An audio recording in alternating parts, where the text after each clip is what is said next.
Nous avons rejoint à présent notre invité de la semaine. J'ai à mes côtés le directeur de l'Institut océanographique, Robert Calcagno. Bonjour. Bonjour Vanessa. Merci de nous accueillir en plein cœur du musée océanographique. Et oui, sur la terrasse du musée océanographique, entouré de nos nombreux visiteurs. Alors, nous allons revenir plus précisément sur ce film documentaire Corail, cœur de l'océan. Dans un premier temps, j'aimerais qu'on revienne vraiment à l'origine du projet.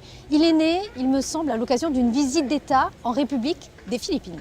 Oui, tout à fait. Et l'idée est née un petit peu avant, même lorsque le souverain nous a demandé de travailler, de réfléchir au lancement des explorations de Monaco.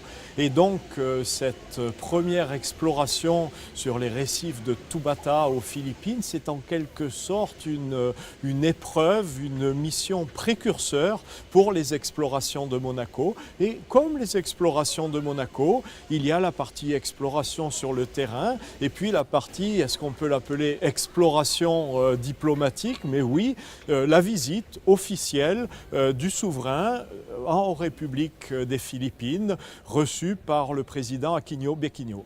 Cette expédition a finalement permis au souverain de mettre en lumière l'importance des aires marines protégées.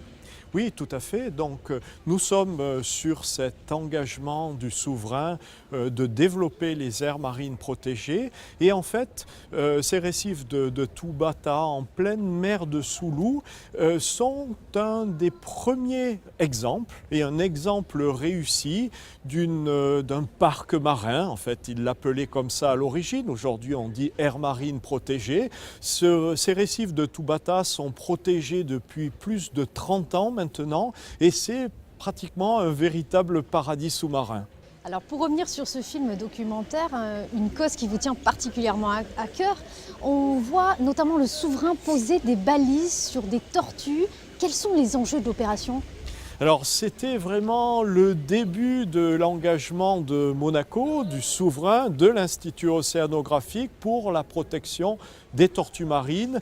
Nous avions identifié que les tortues marines étaient une espèce sentinelle, on pourrait aussi appeler une espèce baromètre. Par le fait qu'elles naissent sur la plage, qu'elles vont se déplacer, faire des milliers de kilomètres, se nourrir, risquent d'avaler du plastique, risquent de se retrouver dans des filets de pêche, et puis qu'elles retournent pondre, les tortues subissent un petit peu tous les malheurs que nous faisons subir aux océans. Et donc, si les océans vont bien et sont en bonne santé, les tortues marines vont bien et sont en bonne santé. Cela fait plus de 30 millions d'années qu'elles se développent en bonne santé dans les océans. Si nous faisons souffrir les océans, les tortues marines disparaissent.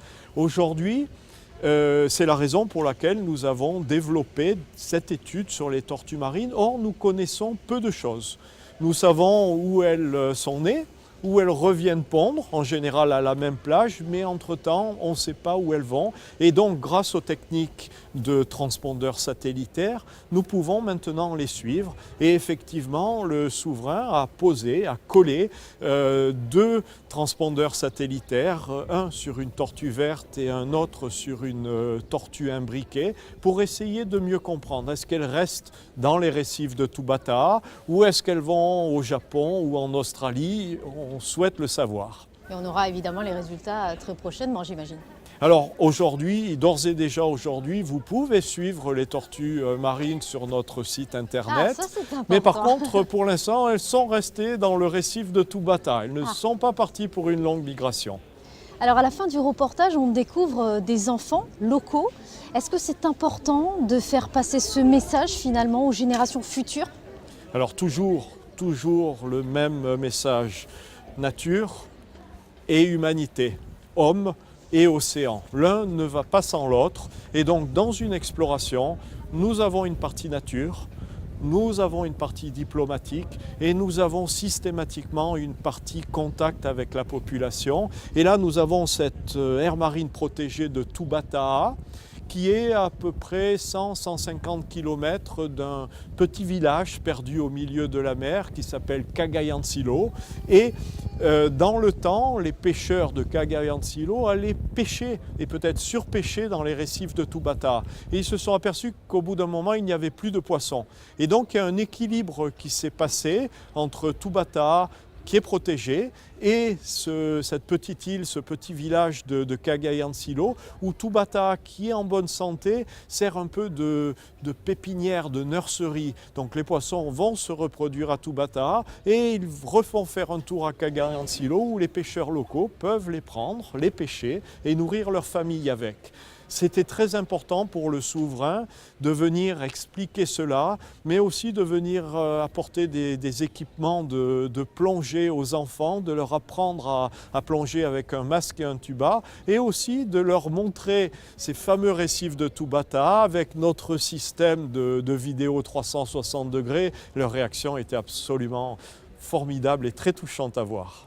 Il est important de souligner, Monsieur Calcagno, que ce film a été primé. Oui, tout à fait.